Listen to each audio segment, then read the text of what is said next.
That's so confusing. Hi. We're from Scott and Christy's faith trip group, and we are in Oklahoma City. And today we got to worship, lead worship at a halfway house, homeless shelter kind of thing, called Jesus House.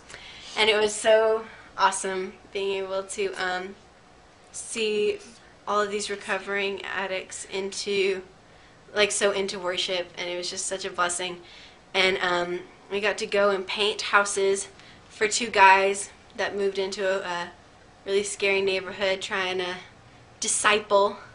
And today we were driving around after that in the neighborhood, and I just really felt like we saw a man in a dumpster, and we were like, oh, how sad.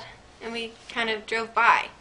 And then I was really upset that we didn't stop. And I told Christy that I really felt like we needed to stop. And she was like, well, what do you feel like the Spirit's telling you to do? You know, do we need to feed him, or you need to minister to him? Like, what do you feel? And I really didn't know. I just felt like I had to get out of the van. And I just had to get out. And so we drove back and looped around. And this man's name was Tony. And he was living, he was so cute. And he was living in a creek bed across from some train tracks with his wife, who's in a wheelchair, named Marilyn. And he was digging through the dumpsters trying to find food for him and his wife. And they've been married for 13 years. And he was just very, very sweet. And so we went, and I got to pray over him with Ashlyn.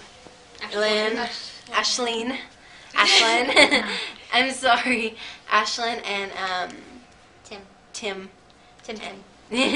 Yeah, and we got to pray and see kind of what his needs were. And so we went to Walmart and Target and got him a tarp and a tent and some blankets and socks and food and hand warmers and some fried chicken. Yes. And then we just got to minister to him, and it was such a cool experience being able to talk about just the same God that we both love, and being able to just, I don't know, it was just so neat being able to speak with him. I just feel so blessed having that, 20 minutes that we got to talk to him. It was awesome. God is really moving, and I'm just glad we stopped, because he may not have been able to eat tonight if it wasn't for that, icky feeling in the pit of my stomach that made me want to turn around. And so definitely God is good, and things are going great, and I can't wait to see what happens tomorrow.